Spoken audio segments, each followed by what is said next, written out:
It's Swap Shop time. Brian Coates. And Breanna Quinn. And you grew up in Bolivia. I grew up in Bolivia. And tell the Dr. Pepper story. I got to hear that. There was a lady that was 107 years old. And she's over here drinking Dr. Pepper. Yeah. Oh, and, bless. She must have bless her heart, bitter tongue. We'll tell the Dr. Pepper story here in just a minute, okay? We'll get Amelia calm down for just a second. She must have bit her tongue. Bless its heart. Eating turkey sandwich or something. You ready? Yeah. Okay, you're back on now. Dr. Pepper, go. Daniel said Dr. Pepper's unhealthy for you. I, in fact, seen a video of a lady who was 107, and when they asked her her success, what she did to make it to 107, she said it's because she drank a Dr. Pepper a day. A day? Yeah. A Dr. Pepper a day. And she was 107? Yeah. So I don't know how old Dr. Pepper is. Let's just, You're going to Google it. I don't know how old it is. I'm not going to Google it. I'm just going to guess if she drank one a day for 100 years, that's 36,000. And if you got them in a 12-pack, that would be 3,000 12-packs of... How many can you fit on a pallet? I wonder if that's a whole tractor trailer load of Dr. Pepper. She kept them in business. So do you like Dr. Pepper that much? Do you have one a day? I love it. Probably, yeah. Yeah, well, you'll have that's a big cake when you turn 107. I know. But wouldn't that be daunting to make it to your 107th birthday and realize that was it? Like, start saying your farewells because... Oh, yeah. Now, anybody listening right now that sat under Pastor Barton in Bible college, and when I said this to you a minute ago, he always says that the exception proves the rule. So I don't think there's... Oh, come on. Oh, she was only 104. 104, you were 3 years off. I misspoke. Daniel has now educated us. So I'm trying... My thing gets... So, like, this whole morning I've been dragging, but I don't drink coffee. So, like, I've only had water today. I can really help you with that. What? Coffee. Oh, I know, but I just don't like the taste of it. It doesn't matter. You can acquire a taste. I don't like the taste of mayonnaise, and people, so scream at me all day long. You're going to acquire a taste? Oh, never. Not in a million years. What did it... Anyway. So you said something when you came in the room that was grammatically incorrect, and we're actually going to pick on you till the Lord comes about stuff like this. You said the word sandwich. There is not an M in the word sandwich anywhere. I don't know why it's called a sandwich. I don't know where that, but I don't know why. I think it'll save you a lot of time if you just go ahead and realize that probably a good, let's say 50% of what I say is grammatically incorrect. I wouldn't say 50%. There's a lot. You haven't heard me talk that much. Yeah. Just wait. I listen to you for an hour a day. That's a lot. It's only 45 minutes. Yeah, well, anyway, there's no M in sandwich. And Amelia's looking at me like, you ain't better not talk to my mama like that. You ought to see their face right now. That turkey's gone. Did you hurt your finger? Can I see it? No. Okay, she's hiding it now. Okay, she's had a splinter. A splinter. But she says splinter doesn't have a W. Yeah, and sandwich doesn't have an M in it. I know that, but that's how she says it. But she told me that Granddaddy kissed it and made it all better. Oh, well, that fixes everything. So that fixes everything. You ready? Fun fact of the day. Yeah, well, lots of fun facts today. Lots of them, okay? So in this day in history, on April the 29th of 2004, this is to be noted, and some people will have no idea what this is, and some people will very much so know what this is. The line of automobiles known as Oldsmobile. Do you ever remember an Oldsmobile? No. You don't remember Oldsmobile? Well, maybe I do and just don't know that it was called that. My sister had a Oldsmobile Cutlass, okay? But it was a General Motors, right? Put out Oldsmobile. 1929, April 29, 2004. The last Oldsmobile comes off the assembly line at the Lansing Car Assembly Plant in Michigan, signaling the end of a 106-year-old automotive brand, America's oldest. It's interesting when you study really old cars. Me and my sons, our commute to Anchor is about an hour in the morning, and so we have Bible time first, and then we usually watch something educational on the cell phone, and I listen. And one of the things that we watched for several weeks was the advent of the automobile movement. And when you look at the names of cars, oftentimes they really are the names of a person that built the company. Yeah.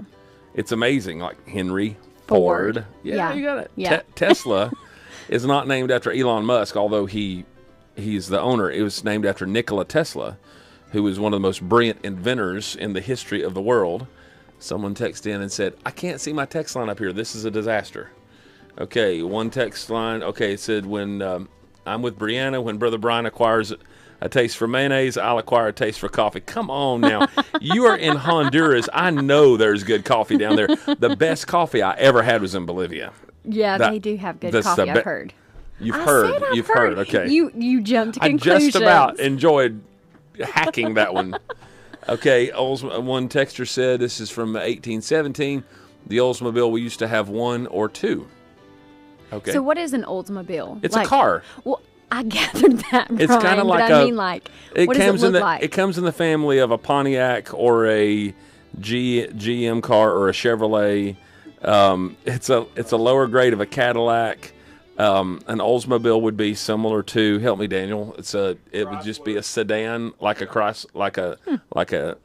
Ford Taurus or a Chevy Malibu now. And if you go back 25 years, that's what it would have been. Do they still exist? Is it still like? No, they went out of business. My first car was an 1987 Cutlass Oldsmobile. Just because they went out of business don't mean they still. Yeah, there's have several some that still exist. That's correct. There's a bunch. Thank there's Brian. some of that. I don't think Brian's ever agreed with me on anything. That's Daniel. I know, but you said there's still the. I agree. So you're looking at him and you said, "Thank you, Brian," and I'm thinking you're talking to the wrong guy. So you're actually thanking me while looking. Yeah. So anybody else have a Oldsmobile? Several people have had an Oldsmobile. So it's similar to Wesley's in size, yes. But anyway, it's a sedan. Okay, it's what an Oldsmobile is. So if you have or have had an Oldsmobile, send us a text message 577-1296. What would be really neat? And Daniel, don't Google it. He's already doing it. If you have one, I would love for Breanna to see a picture of an Oldsmobile. This is too much fun. Surely in Transylvania County or Henderson County or Buncombe, somebody or Greenville, somebody listening has got to have an Oldsmobile that you can send us a picture of. I've never even heard of it before. Well, now you have. Now I have. See, I got a new wrinkle on my brain. A new wrinkle on your brain? Yeah, every time that you learn something new, your brain makes a connection, and the unscientific name for it is you get a new wrinkle on your brain every time that you learn something new. Okay. And so a lot of Where did you hear this? This is like something like whenever I was a teenager, they always used to say that. A wrinkle on your brain. Because is that a Bolivia thing? No. This is like an American thing because every time you learn something new, your brain makes a new connection. And so they just, as a funny thing, they say a new wrinkle on your brain. Okay, RR just educated us. Oh, it's my bill. You can probably see it on the camera right now. Let me see here. So Brother Micah drives an Oldsmobile, and he's our everything guy around here. He can literally do anything, and he's on Sea Hope right now. But he has a 1995 Oldsmobile in the parking lot. You drive past it all the time. Well, it's parked out there next to the minibus. Isn't it kind of like a green color Micah's? Yeah, I've seen it. That's an Oldsmobile. Well, now I've been educated. And you never heard of it before today? Never. How about this? This is wonderful. A new wrinkle on my brain. We're on the way to the U.S. and are near the capital city today, and this is coffee growing country. Still don't like it. And we had an Oldsmobile station wagon that had a rear-facing back seat. It was awesome. I remember those. Wow, that's interesting. You could sit in the especially the station wagons. The back seat was turned backwards, and you ride in the back of it. And wait a minute, about the wrinkle in the brain. Here we go. Those are the kind of wrinkles everybody wants, or at least should want. That's right. Yeah. There's your Oldsmobile right there. Yes. Okay. See? How about that? Anybody else have an Oldsmobile? Thank you, RR. You could barely just see it on the top left. Just barely see it in that picture. So that's, but you've seen it. So now you know what an Oldsmobile is, and they quit making them. So anyway, that's something else. You could go for a nice ride in that Oldsmobile. There's some of them popping up on our screen now. People sending us pictures. Thank you very much. All right, another thing that you can notice. Okay. Give that to her. Okay, so another thing that happened on this day in history, April the 29th of 2004, World War II Memorial opens in Washington, D.C. to thousands of visitors, providing overdue recognition for the 16 million U.S. men and women who served in the war.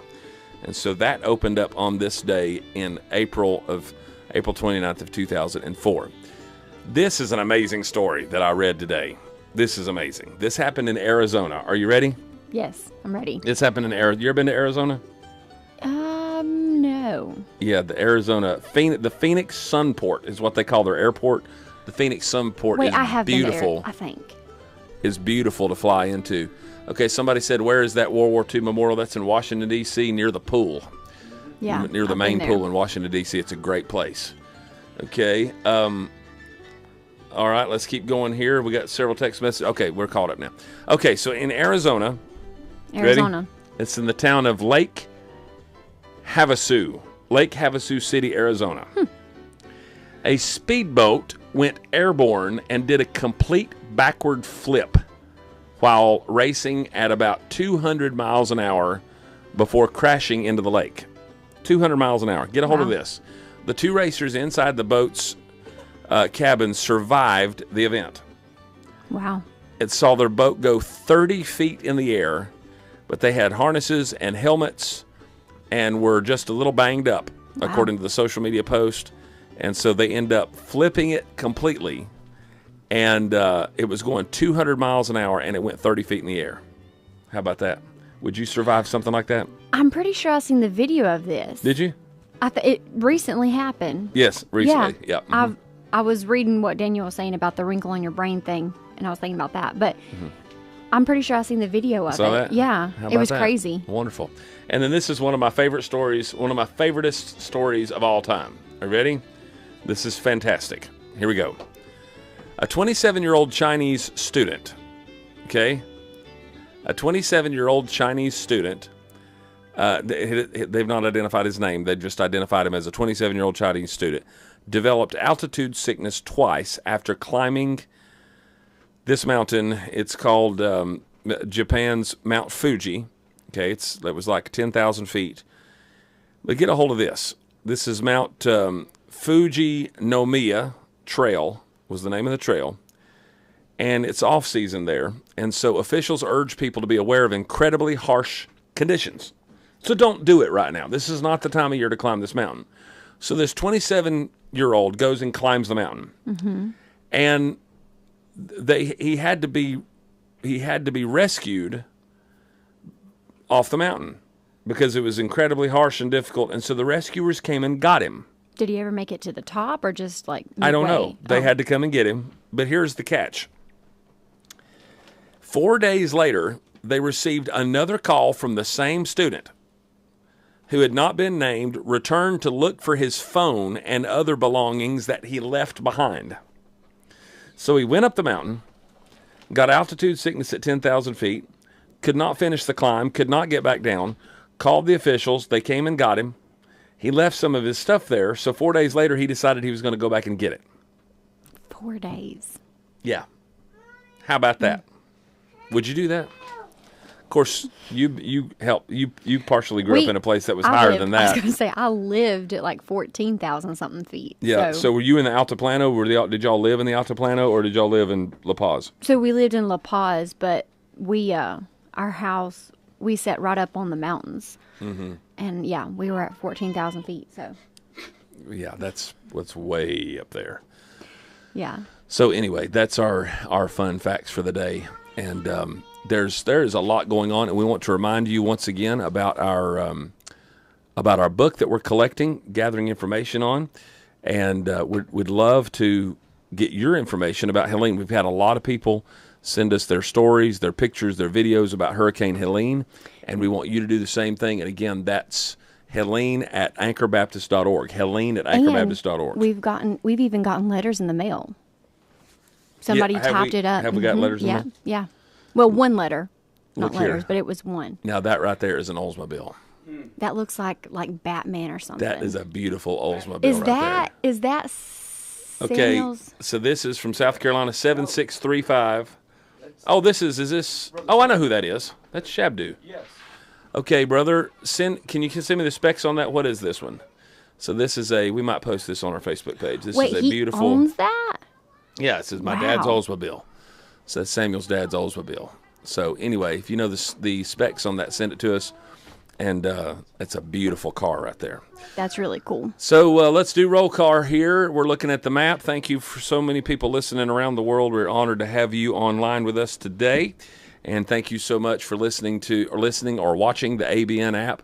And we have the music channel, the preaching channel, the video channel, all sponsored by the Anchor Broadcasting Network Share-a-thon. Yeah. And it's free, so you don't have to pay a subscription for it. You don't even have to pay to download it. Nope. All you have to worry about is your data. And if you've got data or Wi-Fi, you can listen to the Anchor Broadcasting Network for free.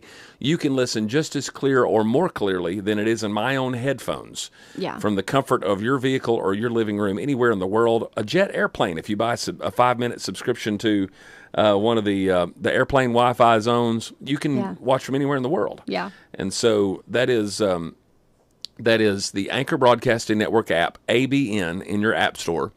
And right now we got folks from California, Georgia, Kentucky, Michigan, New Jersey, New York, of course, North Carolina, Ohio, Ontario, Canada, Pennsylvania, South Carolina, Tennessee, Texas, Ukraine, Europe, Sweden, the Russian Federation, and Honduras, all listening or watching today. Thank you so much for being a part of the Anchor Broadcasting Network app. Sweden's a cool place. Have you been there? I have been right across the river from Sweden. Really? So I flew into Copenhagen, Denmark. And when you come off the road that comes out of I had to ride a train, and I had a suitcase full of gospel tracts that we had designed for the Danish people. And it was one of those adventure moments where it was just me and a suitcase and gospel tracts, and I couldn't speak Danish, and the Danish people don't speak very good English in that particular area, and I had to ride 4 hours out in the countryside to a tulip festival with a Scandinavian missionary. We'll just put it like that. And I met him there, and we passed out gospel tracts at this festival. And but anyway, when you come out of the backside of the airport, you look across the river and you see Sweden. It's absolutely a beautiful place. And so thank you so much for listening from Sweden. And I love the Lord. I've always wanted to go to Sweden. What specifically about Sweden? I don't know. It's just beautiful. I've seen IKEA? the pictures of it. You ever been to IKEA? No. The big store? They have Swedish meatballs. Oh. So you can get them in Ingles too, probably. But there's Swedish meatballs are really good. They're very good. I've just seen the pictures of it, and it looks beautiful. Yeah, Sweden is beautiful. Anywhere in Scandinavia is going to be beautiful.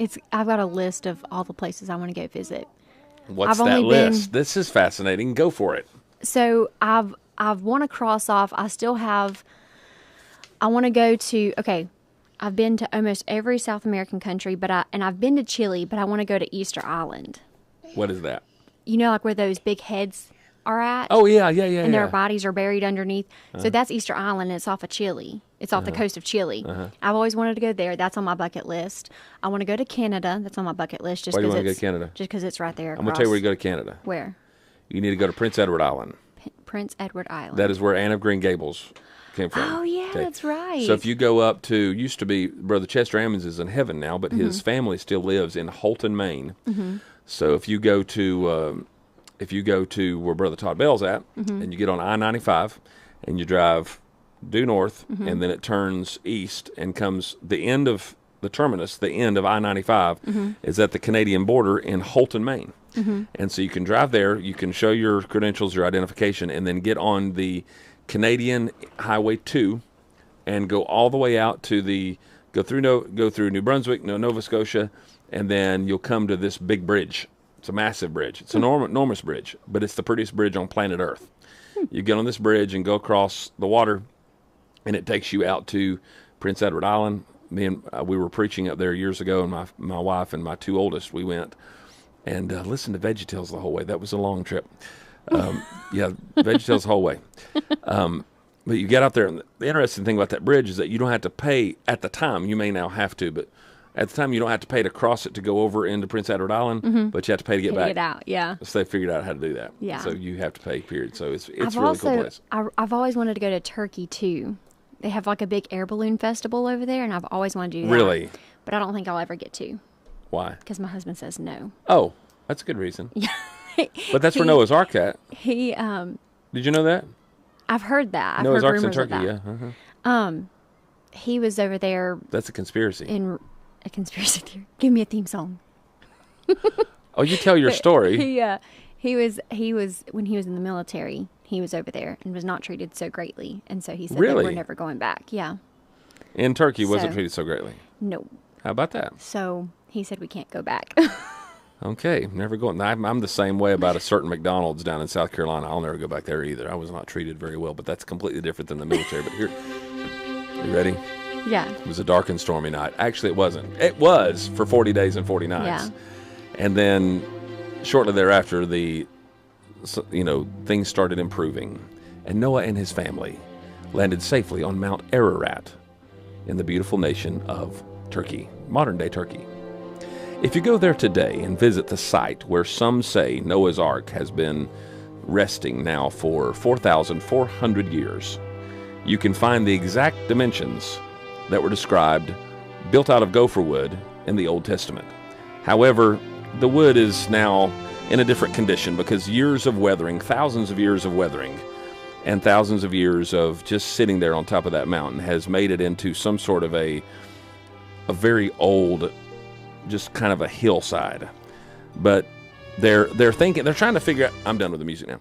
They're trying to figure out how in the world to prove it, that yeah. it's Noah's Ark.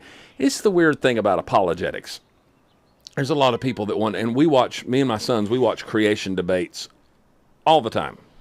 We've watched dozens and dozens and dozens of creation debates. We love to go to the Creation Museum. We love to go to the Ark Encounter. We love all that stuff. We love all of it. I'm a fan of it. I would love to actually participate in a debate at some point with someone. But at the same time, when you look at all of that, we don't believe that because of the evidence we have for it. Right. That wouldn't be faith. We walk by faith, not by sight. Without faith, it is impossible to please Him. So that's kind of like a fine line with me. Somebody said, prove that the King James Bible is the only copy of the word in the English-speaking language. Okay, well, I could give you some very substantial evidence, but I also believe that it is the preserved Word of God by faith. I believe that. Yeah. Yeah. And I believe the creation story by faith. Is there evidence and proof to back it up? Lots of it. Yeah. Is there evidence and proofs to back up Noah's Ark? Lots of it. Is there evidence that there was, a holy land, that there is a holy land, and that all those Bible stories are corroborated? And is that something that we can enjoy that. We can enjoy the evidence of it, but I believe it by faith anyway. I don't have to have all the evidence stacked up. And if you've seen the pic, you can go online and Google what they think is the present day, where they think the ark landed. And it kind of looks, if you get like a sky view, it looks like an ark was there. It's really cool. Yeah, it does. And just sediment buildup over time and storms and erosion and everything has left the shape there. Mm-hmm. And there's some petrified wood there. It's pretty neat how there's evidence of it. And we don't need the evidence, but it's pretty cool to know that the Bible is just as real as it's ever been. Somebody texted in and said, where did the gopher wood come from? I have a very interesting theory on that, Brother Daniel. Have you heard my theory on that? Maybe? So the gophers are these little creatures that are invasive, and they chew on your vegetation and your plant life, and they can be a trouble. I've yet to find out in all my years of study. I've yet to find what gopher wood is. Like, you can go to Lumber Supply and buy cedar. You can buy pine. Yeah. You can buy oak. There's different types of wood that you can find and buy and use. Mm-hmm. But you can't go buy gopher wood. It's not a thing. And so I studied. I studied for weeks when I was pastoring. I studied for weeks to try to figure out what this gopher wood was. So here's the theory that I have. I'm not dogmatic about this because I could be completely wrong about it. This is just a theory. Mm-hmm. A theory is just an idea that you'd love to see some evidence for. Yeah.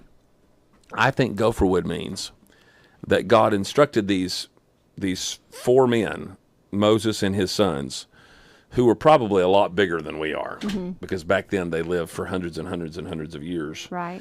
And it was in a perfect environment, as perfect as could be under the curse. The oxygen saturation they've actually harvested amber, which is petrified tree sap. Uh-huh. They've harvested that, and that has air bubbles in it from hundreds of years ago, and they've tested the air, and it has 50% more oxygen in it than the oxygen that we breathe today. Really? So the antediluvian oxygen saturation was 50% more than it is today. That's so. I never knew that. Yeah, so Wow. there's more oxygen in the air before the flood than there is now. Yeah. It's one of the reasons that people lived to be So much longer. so much older. In addition to that, they were probably larger. That's why there are stories all over the world about giants. Yeah. And in addition to that, also, that's why we know that in the Bible it talks about giants. Anyway, with all that happened before the flood, they had to cut all that wood. They had to turn it into lumber and build this ship, this boat. And it had to be big enough, it had to be 450 feet long, 75 feet wide, 45 feet high, and then it had to have all these animals. I think that gopher wood means that the gophers had gone and gnawed on the roots of hundreds of trees and had fallen those trees, and all that Noah and his sons had to do was go gather the trees and construct the ark from already being cut down. That's just my theory. I would never. I don't know that I would preach that. I don't even know that I would teach that.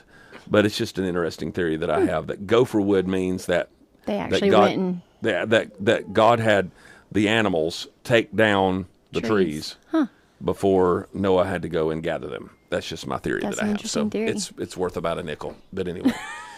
It's worth about a nickel if you add a dime to it, okay? That's about what it's worth.